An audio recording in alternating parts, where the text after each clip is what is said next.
నాకు జస్ట్ ఒక 2 minutes కావాలి ప్లీజ్ ప్లీజ్.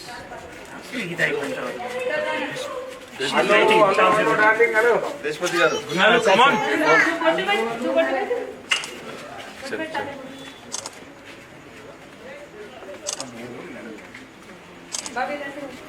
రేపు తెలుస్తుంది దాన్ని ఏ సందర్భంలో బొట్టు పెట్టినాను దాన్ని తర్వాత తెలుస్తుంది అయినాక తెలుస్తుంది.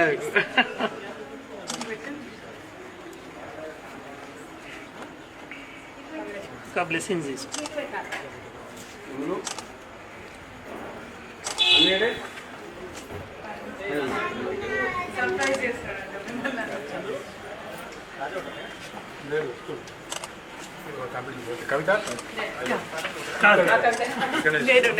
సమితి వ్యవస్థాపక అధ్యక్షులు కేసీఆర్ గారు ప్రస్తుతం మనతో పాటుగా ఉన్నారు. కేసీఆర్ గారు, కంగ్రాచులేషన్స్ అండి.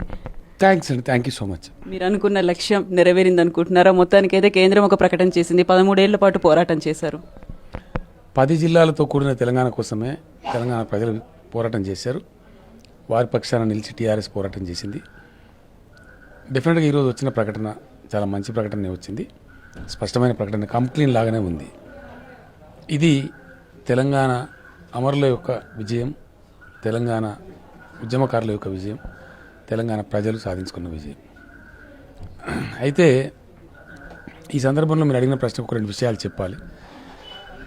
తెలంగాణ ఎడల గతంలో జరిగినటువంటి పరిణామాలు మీకు తెలుసు, మీరందరూ సాక్షులుగా ఉన్నారు. 2009లో కానీ అంతకుముందు కానీ ఆ అనుభవాల దృష్ట్యా ఇంకా పార్లమెంట్లో బిల్లు పాస్ అయ్యే వరకు మేము అప్రమత్తంగా ఉండాల్సినటువంటి అవసరం ఉంటుంది. తప్పదు. గత అనుభవాలను దృష్టిలో పెట్టుకొని అప్రమత్తంగానే ఉండాలా. ఉండకపోతేనే నేను తప్పు చేసిన వాడిని అవుతా. అందుకే నిన్న మేము కేశవరావు గారి ఇంట్లో జేఏసీ, మేము ఉద్యోగ సంఘాల నాయకులు అందరం కలిసి అదే అనుకున్నాం. మనం ఇప్పటికిప్పుడు అధికారికంగా సంబరాలు నిర్వహించవద్దు. పార్లమెంట్లో బిల్లు ప్రవేశపెట్టడం కాదు, పార్లమెంట్లో బిల్లు పాస్ కావడం చాలా ముఖ్యం. అది తుదిఘట్టం. అది అయిపోయిందంటే ఇంకా తెలంగాణ అయిపోయినట్లు లెక్క. అది ఒకటి. రెండవది, సీమాంధ్రులకు రాజధాని ఏర్పడే వరకు ఇక్కడి నుంచి వాళ్ళ పరిపాలన సాగించడం అనేది అది సముచితమైన ఆలోచన. ఢిల్లీ కూడా కరెక్టే ఆలోచన చేసింది. కాబట్టి మాకు ఆ మాత్రం విజ్ఞత, సంస్కారం తెలంగాణ ప్రజలకు ఎప్పుడూ ఉంది. కేసీఆర్ అయితే చాలా ఎక్కువ ఉంటుంది, మీకు తెలుసు ఆ విషయం. తెలంగాణకి ఆ సంస్కారం ఉంది.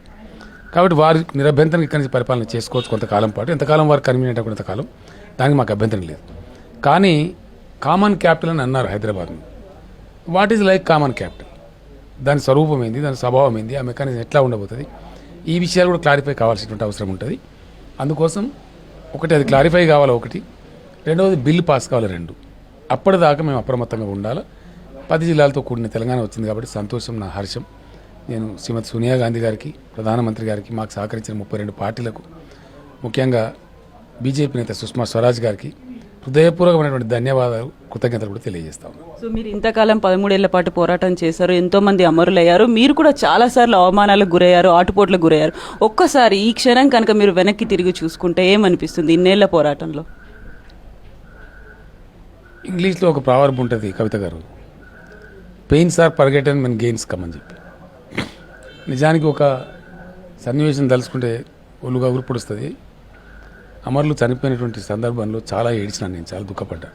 అనేక పర్యాలు కళ్ళనీళ్ళ పర్యంతమై కూడా ఏడ్చినటువంటి సందర్భాలు కూడా ఉన్నాయి. ఎందుకంటే ఎక్కడన్నా ఒక చిన్న చురుకు అంటితేనే మనం అమ్మోని మొత్తుకుంటాం. పెట్రోల్ పోసుకొని కాల్చుకోవడం అనేది మామూలు విషయం కాదు. అది తమ ప్రాణాన్ని అంత ఆహుతి చేయటం, బలి చేయటం, అది డెఫినెట్లీ చిన్న విషయం కాదు. ఆ సన్నివేశాలు గుర్తుకొస్తే వాళ్ళు ఎంత ఆరాటపడి ఉంటారు, ఎంత బాధపడి ఉంటారు అనే దానికి చాలా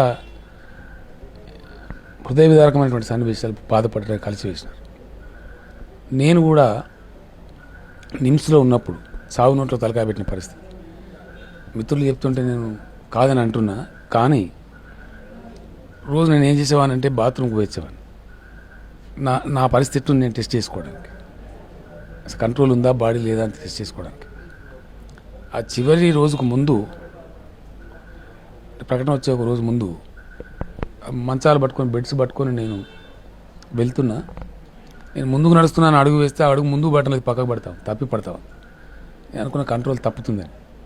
ఆ రోజే అప్పుడు ఉద్యోగ సంఘాల జేఏసీ నేత ఉన్నటువంటి స్వామిగౌడ్ గారు, ఇతర మిత్రులు, జయశంకర్ గారు కూడా వచ్చి, నా మాట వినవా, నువ్వు చచ్చిపోతే ఎట్లా, నేను చెప్పిన ఎందుకో సార్ నాకు డౌట్ వస్తూ ఉంది, నాకు మా ఇంట్యూషన్ సేస్ ఏదో మంచి జరగబోతుంది తెలంగాణ కన్నా నాకు అనుమానంగా ఉంది. కాబట్టి ఒక్కరోజు టైం ఇవ్వండి దయచేసి. నేను ఆత్మబలంతో బతుకుతాయి ఒక్కరోజు.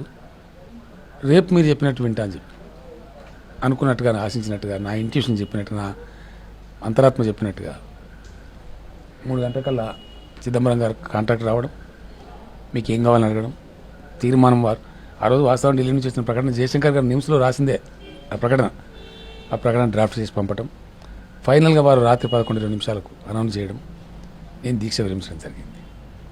అదే తొలి విజయం ఉద్యమ ప్రస్థానంలో, అది మొట్టమొదటి విజయం. దాన్ని రీట్రేట్ చేస్తూ ఈరోజు వెలువడినటువంటి ఈ అంతిమ నిర్ణయం డెఫినెట్గా అది సోనియా గాంధీ గారి ఇనిషియేటివ్, వారి యొక్క ఆవిడ డైనమిజంతో ఈరోజు ఆ నిర్ణయం వచ్చింది. నేను వారికి సదా కృతజ్ఞుడై ఉంటాను. వారికి నా విజ్ఞప్తి TV9 ద్వారా అదే స్పీడు, అదే కమిట్మెంట్ కొనసాగించి బిల్లు కూడా పాస్ చేయించి తెలంగాణ ప్రజలను గట్టెక్కించాలని చెప్పి నేను మరొకసారి విజ్ఞప్తి చేస్తాను. సో ఇంతకాలం కేసీఆర్ చేసిన ఉద్యమాల పట్ల చాలా వరకు విమర్శలు వచ్చాయి. కేసీఆర్ ఈ తరహా ఉద్యమాలు ఎందుకు చేస్తున్నారు, కేసీఆర్ ఎందుకు మౌనంగా ఉంటున్నారు, కేసీఆర్ ఎందుకు రెచ్చగొడుతున్నాడు, కేసీఆర్ ఎందుకు ఇలాంటి భావోద్వేగాలని రెచ్చగొడుతున్నాడు అనేవి చాలా ఫీలింగ్స్ వచ్చాయి. అవన్నీ చూసుకున్నప్పుడు ఎలా అనిపిస్తుంది ప్రస్తుతం మీరున్నటువంటి ఈ తరుణంలో? చాలామంది కవిత గారు ఉద్యమాన్ని ఎట్లా నడపాలనే దాంట్లో చాలా భేదాభిప్రాయాలు ఉంటాయి, భిన్నాభిప్రాయాలు ఉంటాయి. 2001లో మేము ప్రారంభమయ్యాడు మా మిత్రులు నిరంజన్ రెడ్డి గారు, ఇంకా కొంతమంది మేము యువకర్తలుగా ఉన్నాం ఆ రోజు. ఏ పందా కరెక్టు, ఒకవేళ లాంగ్ డ్రాన్ బ్యాటిల్ కొంచెం దీర్ఘకాలం పోరాడవలసి వస్తే ఏ పందా కరెక్ట్.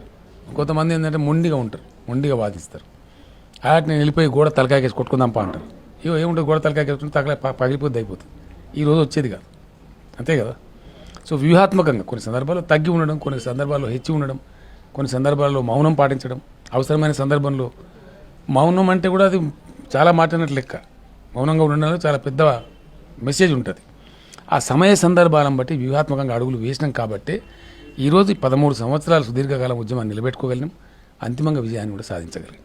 ఇంతకాలం మీరు చేసిన ఉద్యమంలో చాలా వరకు మీకు దగ్గర వాళ్ళు చెప్తుంటారు మీరు చాలా అలసిపోయారని. 13 ఏళ్ల పాటు ఉద్యమం చేస్తూ వచ్చారు, ఇప్పటికి ఓ స్టేజ్కి వచ్చారు, అనౌన్స్మెంట్ అని అయితే వచ్చింది. ఇప్పుడు భవిష్యత్తుని ఎలా చూస్తున్నారు మీరు? మీకు తెలుసు, మీరే సాక్షిగా ఉన్నారు.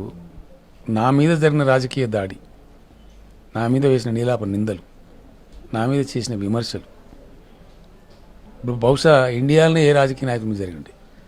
అయినా కూడా నేను ఎప్పుడు నా మనో నిబ్బరం కోల్పోలేదు, నా గుండె నిబ్బరం కోల్పోలేదు. ఖచ్చితంగా అడుగు ముందుకే వేసినాం తప్ప వెనకకు పోలే. కొన్ని సందర్భాల్లో కొన్ని ఫెయిల్యూర్స్ వస్తాయి, మన ఎక్స్పెక్టేషన్ ప్రజల వేవులు ఎంత కలగకపోవచ్చు, అయినా తట్టుకొని నిలబడగలిగినాం. మొత్తానికి నేను స్టార్టింగ్లో చెప్పినట్టుగా pains are forgotten when gains come అనేది ఉంటుంది. సంతోషంగా ఉంది. తెలంగాణ ప్రజల కళలు నెరవేరాలని, వాళ్ళ ఆశలు నెరవేరాలని, వాళ్ళ కళలు సఫలం కావాలని, వాళ్ళకి అనేకమైన ఆశల్ని అవన్నీ నెరవేరాలని నేను కోరుకుంటున్నాను. భగవంతుడు మన్నిస్తే నాకు ఆరోగ్యం బాగా ఉంటే, ఇప్పటికి 60 ఏళ్ళు నాకు 60వ సంవత్సరం నిన్న సందర్భంలో తెలంగాణ వచ్చింది. ఇంకా నాకు ఒళ్ళు సహకరిస్తే, మెదడు సహకరిస్తే తప్పకుండా తెలంగాణ ప్రజలు కంటున్న కళలు సాకారం కావడానికి నా వంతు కంట్రిబ్యూషన్ నేను చేస్తాను. సో మీరు గతంలో తెలంగాణ ఇస్తే కాంగ్రెస్ పార్టీలో విలీనం అన్నారు, ప్రస్తుతం పునర్నిర్మాణం అంటున్నారు, ఎలా చేస్తారు? నేను ఏమంటున్నా అంటే, నేను చెప్పినటువంటి విలీనం అనేది మామూలుగా జరిగే ప్రక్రియ కాదు. ఒక పార్టీని ఇంకో పార్టీలో విలీనం చేయడం అంటే చాలా ప్రాసెస్ ఉంటుంది, దానికి విధి విధానాలు ఉంటాయి. ఇప్పుడు నాతో ఉన్న వాళ్ళని సపోజ్ మేము ఒక 28 మంది గెలిచిన ప్రజాప్రతినిధులు ఉన్నారు, ఇంకా గెలవకున్నా రేపు ఈజీగా గెలిచేటువంటి వాళ్ళు ఉన్నారు. అవన్నీ కార్యకలాపాలు ఉంటాయి, అవన్నీ బయటకు చెప్పేటివి కావు. ఒకటి అన్నిటిని మించి రాజకీయ కోణం కంటే కూడా తెలంగాణ అంతిమంగా రాష్ట్రంగా ఏర్పడడం ప్రధానం. బిల్లు పాస్ కావాలి, అప్పటి వరకు మేము ఖచ్చితంగా అప్రమత్తంగా ఉండాల్సిందే. ఆ తదనంతరమే ఏదైనా సరే మాట్లాడుతుంది తప్ప ఇప్పుడు ఈ విషయాల మీద నేను మాట్లాడడానికి వీలు. Thank you. చివరిగా రాష్ట్ర ప్రజలకు కావచ్చు, తెలంగాణకి సంబంధించినటువంటి యువతకి మీరు ఇచ్చే సందేశం ఏంటి? రాష్ట్రం రెండుగా విడిపోతున్నది. ఆంధ్ర ప్రాంతంలో ఉన్న ప్రజలు కూడా సుఖ సంతోషాలతో ఉండాలి. తెలంగాణ ప్రాంతం ఆశించిన స్థాయిలో వాళ్ళ పునర్నిర్మాణం జరిగి వాళ్ళు సుఖ సంతోషాలతో ఉండాలి. ఇరు ప్రాంతాల ప్రజలు కూడా గౌరవంతో బతకాలి. జంట నగరాల్లో ఉన్నటువంటి సీమాంధ్ర ప్రజలు నిశ్చింతగా, నిర్భయంగా, ఏమాత్రం కూడా అభద్రతాభావం లేకుండా చాలా హ్యాపీగా ఉండవచ్చు. వాళ్ళకి ఎటువంటి చింత లేదు. వాళ్ళకి ఏదైనా ఇబ్బంది వస్తే కూడా కేసీఆర్గా నేను ముందుంటా, వాళ్ళకి ఇబ్బంది రాకుండా చూడడానికి. This is my assurance to the people of Andhra. Thank you అండి. Once again congratulations. So Telangana ప్రజల సంక్షేమమే కాదు ఇరు ప్రాంతాల అభివృద్ధి కోసమే తాను పోరాటం చేశానంటున్నారు కేసీఆర్ గారు. కెమెరా పర్సన్ నాగరాజ్తో కవిత, టీవీ 9 హైదరాబాద్.